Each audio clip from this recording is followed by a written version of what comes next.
Hello everyone! Sa video na ito ay ituturo ko sa inyo ang permutation using tree diagram, systematic listing at tabular method. Ituturo ko rin sa inyo ang concept about sa fundamental counting principle.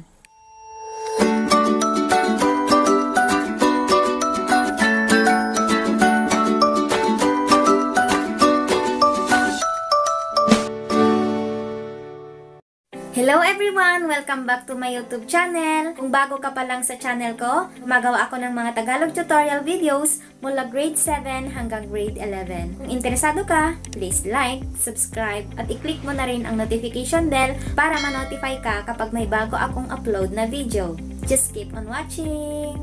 Good day everyone! Dito sa ating first example number 1, Ino invited Sakura to her birthday party. Sakura has 3 new blouses, stripes with ruffles, long sleeve and sleeveless, and 3 skirts, red, pink, and black in her closet reserved for such occasions.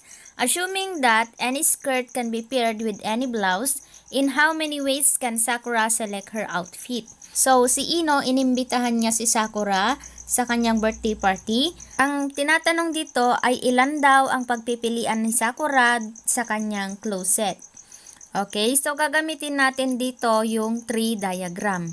Ano nga ba ang tree diagram? A tree diagram is a picture of all possible outcomes as an event unfolds. The use of line segments emanating from an event to an outcome helps in counting all possible outcomes. Itong technique na to ay ginagamit kapag yung mga possibilities ay maliit lamang. Pwedeng gamitin ito kapag yung given ay hindi niya naaapektuhan yung isang given. Katulad nitong ating example. So, si Sakura ay merong 3 bagong blouses, which is yung stripes with ruffles, long sleeve, at meron siyang sleeveless. At ang pwede niyang i-pair dito sa blouses niya ay red, pink, and black skirts. So, dito sa stripes with ruffles, pwede nating i-pair ang red, pink, and black na skirt. Ganon din dito sa long sleeve at tsaka dito sa sleeveless. Okay? So, ang tree diagram, ilalagay natin yung naunang given at tsaka maglagay tayo ng arrow. Kung hindi kayo marunong mag-drawing katulad ko, pwede nyong ilagay lang yung stripes with ruffles at tsaka long sleeve, sleeveless, tapos red, pink, at black. Pareho din lang naman yun. Ipinapakita ko lamang dito para mas lalo ninyo maintindihan. Ngayon, ilan ang pwedeng pagpipilian ni Sakura sa kanyang closet? So, ang isang pair natin ay stripes with ruffles at saka yung red skirt. Then, stripes with ruffles at saka pink skirt. Then, stripes at saka black skirt. Next na pair na pwede niyang pagpilian ay long sleeve at saka red skirt. Then, long sleeve at pink skirt at saka long sleeve at black skirt. At ang pwede nyo pang pagpipilian ay sleeveless at red skirt, then sleeveless at pink skirt, tsaka sleeveless at black skirt. Okay, so ito na yung mga possible na pairs na pwedeng isuot ni Sakura. Ngayon, ilan ang total na possible outcomes?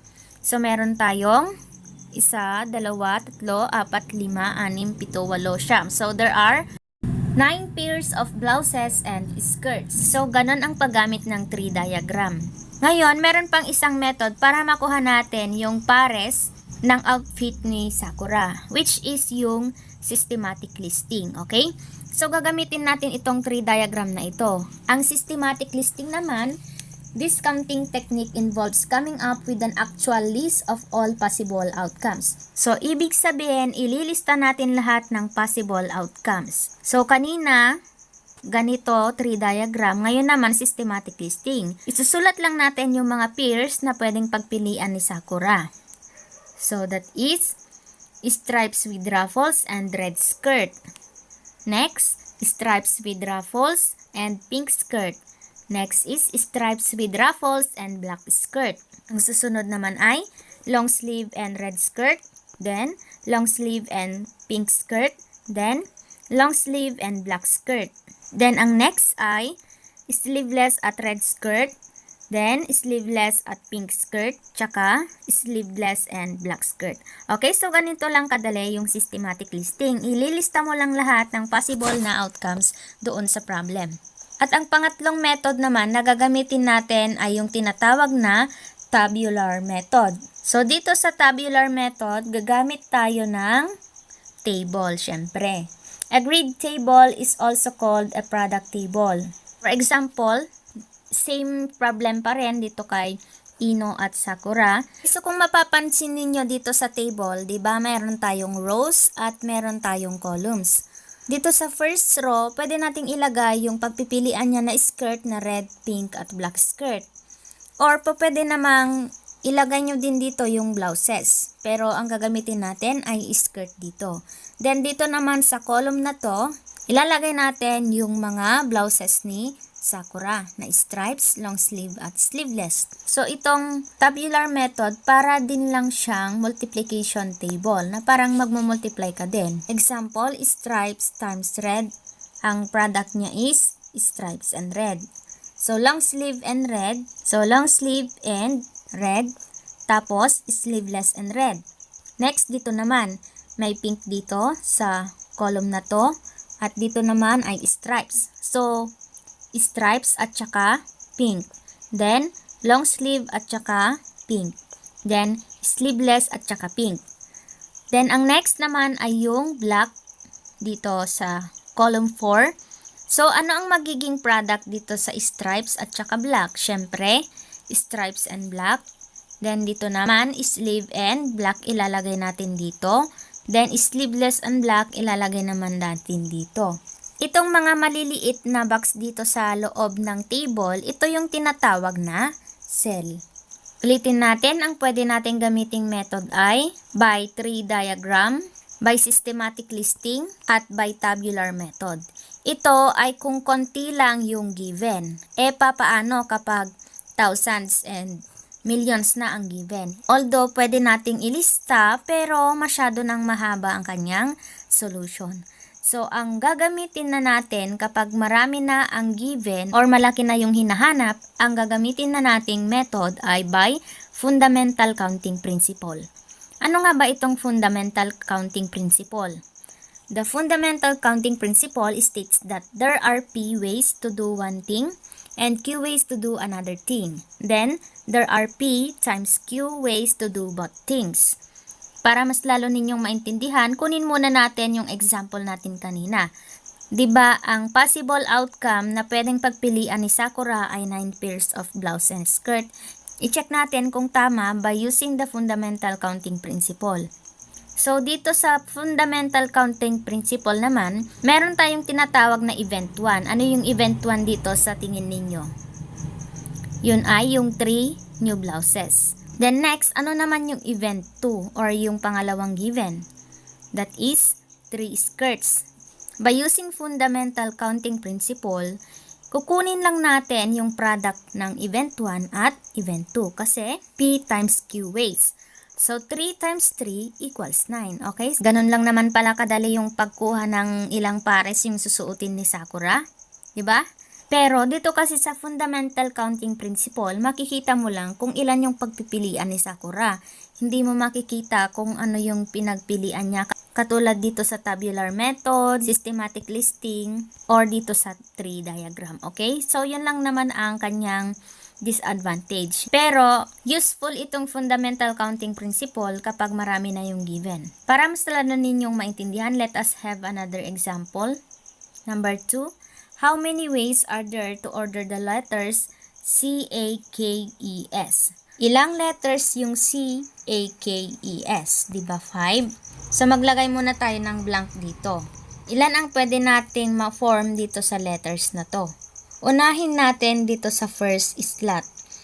Dito sa first letter, ilan ang pwede nating ilagay na letters? Since kompleto pa naman, pwede nating ilagay yung 5. So, ang pwede nating ilagay dito sa first slot ay 5 letters. Ngayon, halimbawa na ilagay na yung C, ilan na lang ang natira, diba? 4 na lang. Kaya ang pwede na lang nating ilagay dito sa slot na to ay 4 na lang. Okay, so nabawasan na tayo ng 2 letters. na susundan ninyo? Halimbawa lang na ilagay na yung C at A. Ilang letters ang pwede pa nating ilagay dito sa third slot? So kapag natanggal na yung dalawa, ibig sabihin 3 na lang ang pwede nating ilagay. Next, ilan na lang ang pwede nating ilagay? 3 na yung naibawas. So 2 na lang ang pwede. Then dito naman sa last na slot, ang pwede na lang nating ilagay, for example, na ilagay na natin lahat ito. So ang pwede na lang nating ilagay ay 1 na lang. Okay? Ngayon, paano natin makukuha yung sagot nito? Ang gagawin lang natin ay i-multiply lang natin yung 5 and 4, 3, 2, tsaka 1. So 5 times 4 equals 20. Times 3 equals 60. Times 2 equals 120. Times 1 equals 120 pa rin. So there are 120 ways to order the letters C-A-K-E-S. Imagine that, kung systematic listing ang gagamitin ninyo ay masyadong marami na yung ililista ninyo. Kaya, ang best na method na gagamitin dito ay fundamental counting principle. Kung mapapansin ninyo, decreasing yung number niya. So, pwede nating isulat ito na 5 factorial. Okay? Ibig sabihin, yung 5 factorial is equal to 5 times 4 times 3 times 2 times 1 is equal to 120. So, that is 5 factorial equals 120. So, pag-uusapan natin ang factorial notation sa next na video. So, ang factorial notation, if n is a positive integer, n factorial is a product of all positive integers less than or equal to n. We also define 0 factorial equals 1. Tandaan ninyong palagi na yung 0 factorial ay always equal to 1. Let us try this another example. In how many possible ways can you arrange 5 kilos of chicken, 2 kilos of beef, 4 kilos of pork, and 3 kilos of fish on the table? So, meron tayong 5 kilong manok, tapos 2 kilong beef, tapos 4 na kilo na baboy, at 3 kilo na fish sa table. Reminder lang ha, hindi ibig sabihin i-multiply natin tong 5 times 2 times 4 times 3. Hindi pwede yon. Okay? So, yung 5 kilos of chicken kasi is 1 item. Ganon din dito sa 3 given. So, ilang possible ways na pwede nating i-arrange itong dito sa table. For example, meron tayong paglalagyan dito na baskets. Sa unang basket, ilan ang pwede nating ilagay? Diba, kumpleto pa naman sila? Ibig sabihin, ang possible na pwede nating ilagay dito ay itong 4 na ito. Okay? So, 4. Halimbawa, nailagay na natin yung chicken dito, ilan na lang ang pwede nating ilagay dito sa second na basket? 3 na lang ang pwede nating ilagay dito sa basket na to. And then, halimbawa, nailagay na natin yung beef dito sa second basket. Ilan na lang ang pwede nating ilagay dito sa third basket? 2 na lang yung natira. So, 4, 3, tapos 2. Halimbawa, nailagay na natin dito yung pork. Ilan na lang ang pwede nating mailagay dito sa basket na to? Diba, 1 na lang, yung fish na lang. Okay. Kaya, 4 times 3 times 2 times 1. To get the possible ways, multiply. 4 times 3 equals 12, times 2 equals 24, times 1 equals 24. So, ilang possible ways? There are 24 possible ways of arrangement. Maraming salamat sa inyong panonood. Sana nakatulong ito sa inyong mga modules and activities. Bye!